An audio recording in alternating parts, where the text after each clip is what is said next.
The series finale is perhaps the most difficult challenge for any screenwriter. You not only need to wrap up all the storylines, but do so in a way that is thematically true and emotionally satisfying for the viewers who have followed the characters for years.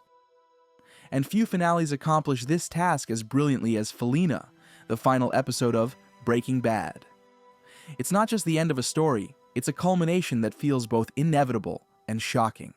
Today, we will break down how this episode uses symbolism, cinematography, and character development to create one of the greatest finales in television history. There are two poles of great finales.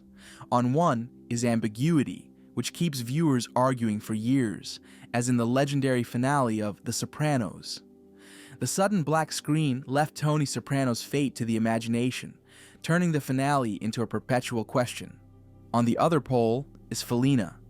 Vince Gilligan and his team chose the path of finality. They left no questions about the fates of Walt, Jesse, the neo-Nazis, or Lydia. This finale is not a puzzle, but an epitaph. It gives the viewer catharsis through closure, proving that a clear and well-thought-out ending can be just as powerful as the most intriguing mystery. It all begins with cold and isolation. The episode opens not in the hot desert of New Mexico, but in snowy New Hampshire. Walter White, bearded, gaunt, and coughing from his relapsed cancer, is trapped in a car as if in a coffin. The frozen windshield completely hides the world from him, symbolizing his alienation from everything he once knew. He tries to start the car, but it won't yield. His power, his control, everything is gone. In desperation, surrounded by the flashing lights of approaching police, he whispers a prayer. Just get me home. And at that moment, something like a miracle happens. The car keys, left there by the disappearer specialist, fall from the sun visor. It's a turning point, almost a divine intervention, giving him one last chance. The car starts, and as Walt drives away, Marty Robbins' song, El Paso, begins to play on the radio. The choice of song is a stroke of genius. El Paso is a ballad about a cowboy who returns to a town where he has wanted to see the woman he loves, knowing it will likely lead to his death. The lyrics perfectly mirror Walt's journey. But my love for Felina is strong enough. Walt returns to Albuquerque not to survive, but to finish his business, to die on his own terms. And this is the theme of the entire episode. Live free or die, the motto of New Hampshire, which we see on his license plate, and the philosophy Walt now follows to the very end. A sharp cut from the snow to the sun-scorched desert marks Walt's return to his world, the world he built and destroyed. At a gas station, we see that he is still the same calculating Heisenberg.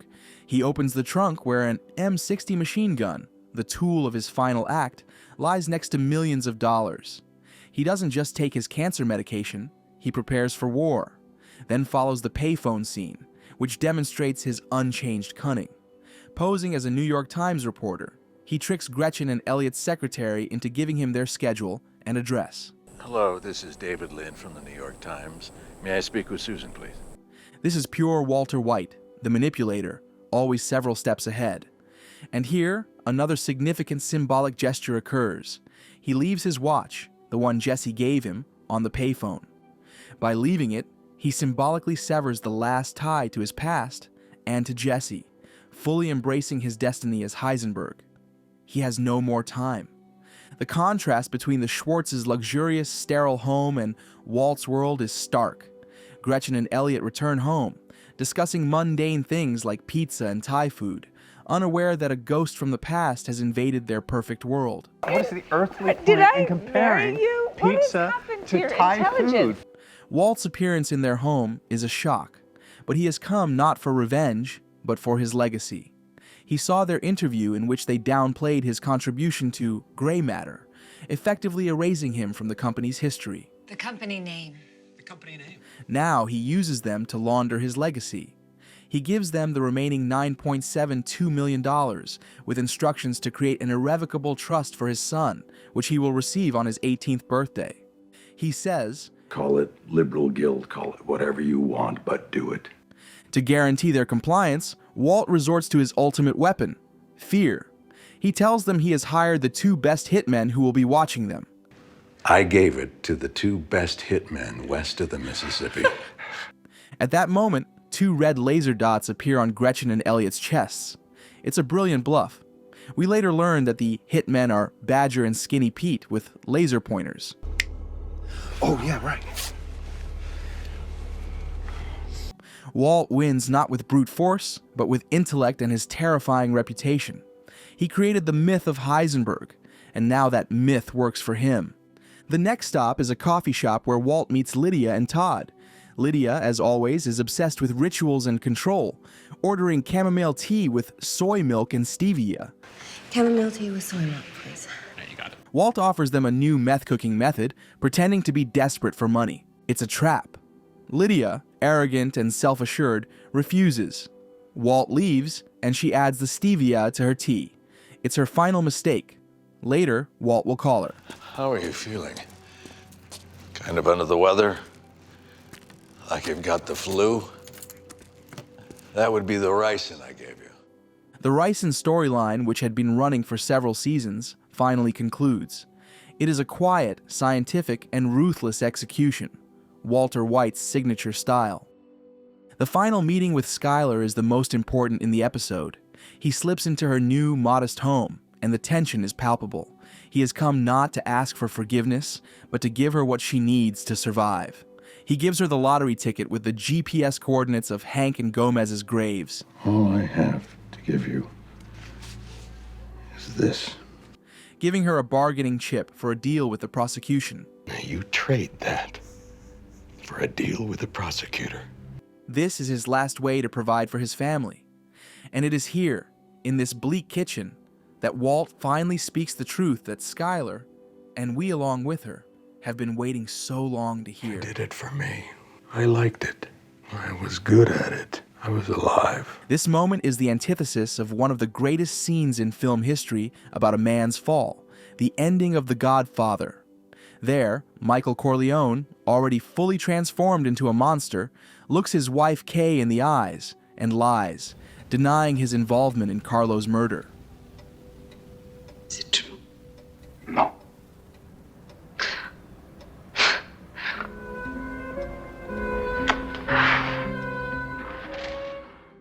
That lie slams the door between him and his humanity. Walter White, conversely, opens that door in his final act.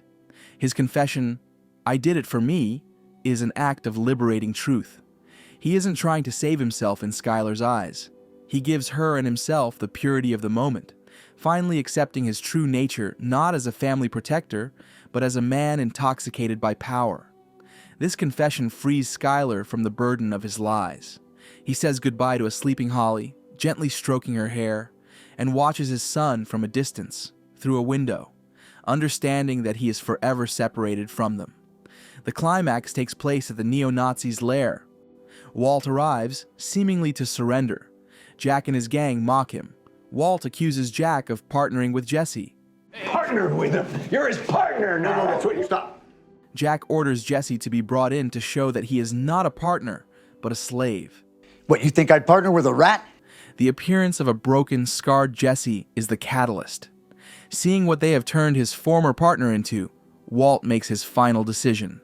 He lunges at Jesse, knocking him to the ground, and simultaneously presses a button on his car key. The M60 machine gun mounted in the trunk comes to life and sprays the clubhouse with fire, annihilating the entire gang.